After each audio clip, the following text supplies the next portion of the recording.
The Civil War wasn't just fought on sprawling battlefields between uniformed armies. It was also a war of ambushes, hit-and-run attacks, and brutal guerrilla tactics. Across the divided nation, militias sprang up, waging unconventional warfare that often blurred the lines between soldiers and outlaws. Some fought for a cause, while others took advantage of the chaos for personal gain. Their impact was undeniable, shaping the war's brutality and leaving scars that lasted long after the conflict ended. In this video, we'll uncover 10 militias that waged guerrilla warfare during the Civil War, from infamous bushwhackers to lesser-known but equally ruthless fighters. If you enjoy learning about the history of the American West, subscribe to our channel and turn on notifications. You won't want to miss what's coming up. Nancy Harts. In the town of LaGrange, Georgia, women had the opportunity to join a local militia known as the Nancy Harts, named in honor of a Revolutionary War heroine. This group played an active role in their community, primarily assisting as nurses in military hospitals. Their town, situated between Atlanta and Montgomery, Alabama, the Confederacy's initial capital, was in a strategic location that made it a potential target for Union forces. Understanding the risks, the Nancy Harts committed to regular training throughout the Civil War. Each week, they practiced marching and worked on their marksmanship, using whatever weapons were available. Their goal was not only to be prepared, but also to demonstrate their willingness to protect their town should the need arise. In mid-April 1865, Union forces advanced into western Georgia. At the time, Brigadier General R.C. Tyler, along with 300 Confederate troops, attempted to delay their progress. The confrontation lasted several hours, but ultimately, Confederate resistance was overwhelmed, leading to significant losses. Those who remained had no choice but to retreat.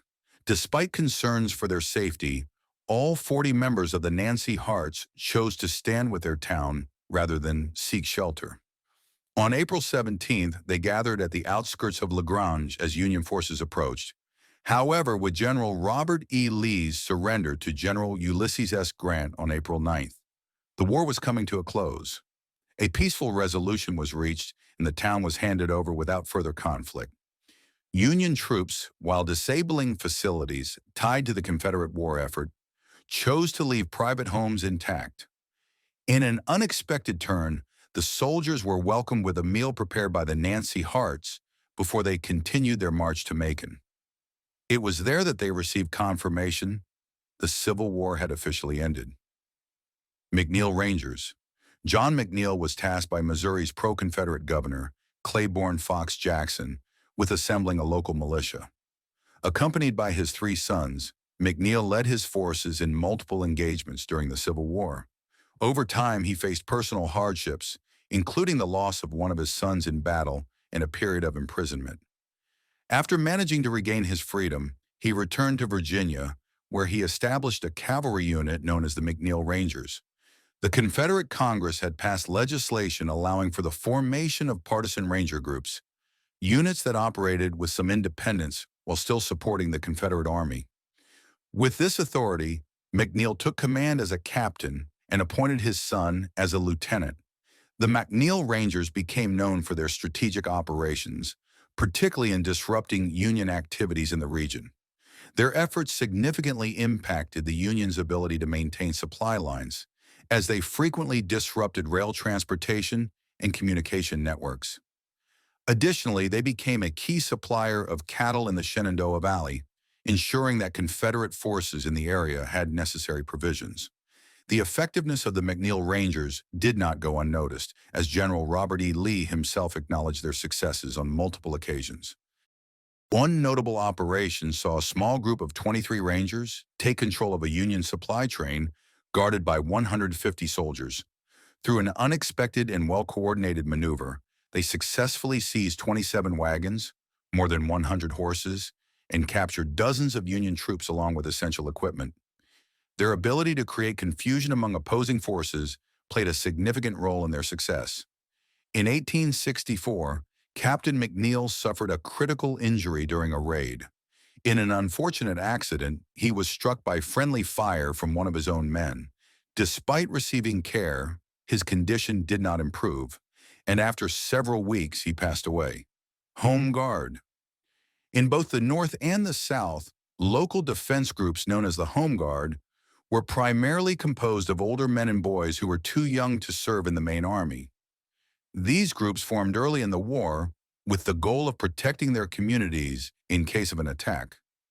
With many police officers leaving to join the war effort, the Home Guard often took on law enforcement responsibilities as well. Although they were not officially paid, members of the Home Guard worked alongside the Army in various support roles. As the war continued, their duties expanded to include guiding people through difficult terrain, securing mail routes, and protecting key transportation lines such as railroads. They also monitored prisoners of war and assisted in locating individuals who had deserted military service, evaded the draft, or engaged in criminal activity. By the war's midpoint, many wounded soldiers who were no longer fit for battle joined these local defense units. In the South, one of the Home Guard's primary responsibilities was overseeing plantations while enslavers were away, ensuring that agricultural operations continued. As the conflict neared its end and Union forces occupied much of the South, most Southern Home Guard units gradually disbanded. Their role, while temporary, played a significant part in maintaining local order and infrastructure during a time of widespread upheaval. Native American raiders, both the Union and the Confederacy, recognized the strategic importance of gaining support from Native American nations during the Civil War. Tribal leaders were divided in their loyalties. Some sided with one of the warring factions, while others sought to remain neutral. In the early years of the conflict, the Union made little effort to secure alliances, leaving an opening for the Confederacy to establish treaties with several tribes. Southern leaders believed that Native American warriors would be highly effective in unconventional combat. Many indigenous groups had long used tactics such as ambushes and swift attacks, which differed from the large-scale battles fought by conventional armies. However, the Confederacy struggled to gain allies among tribes in the Western territories. These groups had few political or economic connections to either side and were less inclined to take part in the war. And an estimated 20,000 Native Americans served in military roles for both the Union and Confederate forces, contributing in various capacities. Others, however, saw the war as an opportunity to navigate the shifting power dynamics. Some indigenous raiding groups operated in ways similar to white guerrilla fighters, launching surprise attacks to seize livestock, supplies, and other resources. At times, these raids were driven by a need for survival. In other cases, they were acts of retribution for past conflicts with settlers. The Civil War disrupted life across the continent, and for many Native American communities, it was a period of both challenge and adaptation. While some sought to align with a dominant power, others prioritized self-preservation amid the chaos. Quantrill's Raiders. William Quantrill briefly worked as a school teacher, but soon turned to gambling and horse theft, finding it to be a more lucrative, albeit dangerous way of life. Facing legal trouble in Missouri over a murder charge, he fled the state and soon became involved in guerrilla warfare when the Civil War began. At first, Quantrill's Raiders was a small group of just 12 men. They carried out fast-moving attacks against Union forces, frequently crossing from Missouri into Kansas. These raids not only disrupted Union operations, but also provided material benefits to the men involved. In response, Union forces took action against the group's supporters, including imprisoning some of their female relatives. Tragically, a building used as a makeshift prison collapsed, resulting in the deaths of several women. Not long after, Quantrill led a force of 450 men into Lawrence, Kansas, a town known for its strong Union support. The raiders set fire to buildings, looted businesses, and caused significant destruction. This event became known as the Lawrence Massacre, leaving a lasting impact on the region. Quantrill continued his activities until 1865, when he was fatally injured during a raid in Kentucky. While many of his followers faded into obscurity after the war, some used their wartime experience to embark on a life of crime. Among them were Frank and Jesse James, along with Cole and Jim Younger. names that would later become infamous for their roles in bank and train robberies. Bloody Bill Anderson. William Quantrill joined the Confederacy as an act of retaliation after Union forces implemented harsh measures in 4 Missouri counties. This action by the Union had been a response to the infamous Lawrence Massacre. Afterward, Quantrill relocated to Texas, and his group of raiders fragmented into smaller units. One of these was led by his lieutenant, Bill Anderson. Anderson's unit consisted of approximately 80 men and became widely feared throughout Missouri. Their tactics targeted both Union soldiers and civilians who supported the Union cause. Their presence created an atmosphere of uncertainty and fear as they carried out numerous raids in the region. Bill Anderson, often referred to as Bloody Bill, gained a reputation for his extreme actions and aggressive approach to warfare. His background was tied to a family known for horse theft, and he seemed to thrive in the chaos of guerrilla combat. His group was known for displaying symbols of their defiance, such as battlefield tokens and other unsettling imagery. One of the most notorious incidents involving Anderson's unit was the Centralia Massacre in 1864. A group of unarmed Union soldiers traveling home on furlough was captured and executed. Later that day, a larger Union force was ambushed, resulting in significant casualties. The event intensified efforts to stop Anderson's operations. Within a month, Union forces set a trap for Anderson, and he was fatally wounded in an ambush. His body was later displayed at a local courthouse as a warning to others engaged in guerrilla activities. While some militias during the Civil War played a role in protecting communities, others were driven by personal motives, including revenge and self-interest. The conflict often strayed from conventional military rules, leading to widespread disorder and suffering. The war's impact lingered for generations, shaping the history and memory of those who endured it. Mosby's Rangers. John Mosby, widely known as the Gray Ghost, commanded the 43rd Battalion, 1st Virginia Cavalry, a unit famously called Mosby's Rangers. Major Mosby often operated behind enemy lines, using disguises to scout ideal locations for raids before leading his men into action. His unit became well known for swift attacks and their remarkable ability to blend into local communities, making them difficult for Union forces to track. One of the most notable incidents involving Mosby's Rangers occurred at Fairfax Courthouse, where they conducted a daring raid. During the operation, they captured Union Brigadier General Edwin Stoughton, along with several other officers and a number of horses. Upon hearing the news, President Lincoln reportedly remarked that he was more troubled by the loss of the horses than the general, humorously noting, "I can make a much better brigadier in 5 minutes, but the horses cost $125 apiece." Mosby's Rangers posed a significant challenge to Union forces, frequently disrupting supply lines and intercepting important communications. Their ability to gather intelligence and relay it to the Confederate Army further complicated Union operations. Major Mosby, known for his unconventional approach, carried out these missions with confidence, often targeting both public and private assets. After the war, Mosby took an unexpected political turn, aligning himself with the Republican Party. He later worked under President Ulysses S. Grant, serving as the U.S. consul in Hong Kong, and later taking a position in the Department of the Interior. His post-war career reflected a shift from his Confederate past as he contributed to the nation in a different capacity. Privateers. The Confederacy faced significant challenges at sea as the Union Navy had superior resources, experienced officers, and a strong industrial base. Realizing they could not gain control of the Atlantic, Confederate leaders focused on defending important ports and waterways while attempting to disrupt Union trade through targeted attacks. In addition to official naval operations, the Confederacy authorized privateers, independent civilian captains, to seize Union merchant vessels. These privateers were allowed to keep captured ships and cargo, dividing the profits among the crew and the vessel's owners. This strategy aimed to weaken the Union's commercial power while supplementing the Confederacy's war efforts. However, the Union blockade severely limited the effectiveness of privateering.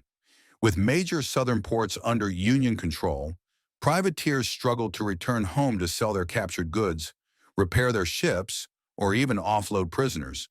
Seeking refuge in foreign ports proved difficult as well, since most nations preferred to remain neutral and refused to provide assistance. Despite these obstacles, Confederate privateers operated across international waters, drawing global attention to the American Civil War. Over time, however, privateering became less attractive. The risks far outweighed the rewards, and the profession declined as it became clear that it was not a reliable way to secure wealth or support the war effort. Moccasin Rangers. West Virginia saw the rise of several guerrilla fighting units during the early years of the Civil War. These irregular forces operated outside traditional military structures, engaging in unconventional tactics to support their respective causes. However, by 1862, many of these units faced setbacks as their leaders were lost in battle or otherwise removed from command. One such leader was Captain Perry Connolly, who headed the Moccasin Rangers, a Confederate aligned militia known for its aggressive operations in the region. Unlike some guerrilla groups made up of outlaws or displaced individuals, the Moccasin Rangers consisted of well-established members of their communities. Many were landowners, businessmen, and individuals with political influence. Their participation in the war was driven by loyalty to the Confederate cause and a determination to protect their interests. However, their actions often blurred the line between military engagement and lawlessness. Reports from the time indicate that members of the Moccasin Rangers were responsible for forcibly seizing resources from local families and targeting those who opposed their presence.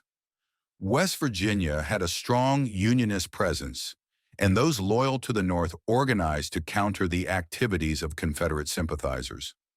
In response to the Moccasin Rangers, local Unionists formed a militia known as the Snake Hunters. Their name was a direct challenge to their rivals, symbolizing their mission to track and dismantle the influence of Confederate guerrillas in the region. Early in the war, the Union Army struggled to maintain order in West Virginia, and recognizing the need for additional support, granted the Snake Hunters the authority to capture and detain members of the Moccasin Rangers. Meanwhile, Confederate leadership sought to rein in the unpredictable nature of guerrilla warfare. Concerned that the Moccasin Rangers' methods lacked discipline and legitimacy, Confederate officials attempted to integrate them into the formal military structure by assigning them as Company A of the 19th Regiment of Virginia Cavalry. The goal was to shift them from loosely organized skirmishes to more structured combat under the Confederate command. However, this transition proved largely ineffective. The group continued operating in much the same way, engaging in raids and commandeering supplies from farms and settlements across the countryside. Ultimately, the presence of Union forces in greater numbers turned the tide against guerrilla units like the Moccasin Rangers. As the Union Army established a stronger foothold in West Virginia, Confederate-aligned militias found it increasingly difficult to operate. With Union control solidifying over the region, the Moccasin Rangers' influence diminished, and their presence in the conflict faded. Their story reflects the complex and often chaotic nature of guerrilla warfare during the Civil War, where military strategy, local politics, and personal allegiances frequently intersected in unpredictable ways. Jayhawkers. Before the Civil War, tensions between Kansas and Missouri escalated into a prolonged and bitter conflict. The Kansas Jayhawkers, who strongly supported the Union and opposed slavery, frequently clashed with pro-slavery militias from Missouri known as Border Ruffians. This struggle, referred to as the Border War or Bleeding Kansas, lasted from 1854 to 1861 and set the stage for deeper divisions that would persist throughout the war. Both sides engaged in raids, seeking to assert their influence over the region's future. When the Civil War officially began, the Jayhawkers became an organized force within the Union Army, forming the 7th Regiment Kansas Volunteer Cavalry. Their primary role extended beyond conventional combat. They were tasked with disrupting Confederate activities in Missouri and countering the operations of William Quantrill and his raiders. Since Quantrill's forces frequently launched attacks from Missouri into Kansas, the Jayhawkers served as a direct opposition force, mirroring the raiders' unconventional warfare tactics. One of the most significant turning points in this regional conflict came after the infamous Lawrence Massacre, during which Quantrill's men attacked the pro-Union town of Lawrence, Kansas. In retaliation, Union forces, including the Jayhawkers, enacted severe measures against Missouri residents. Civilians from 4 counties along the Missouri border were forced from their homes and ordered to leave the area.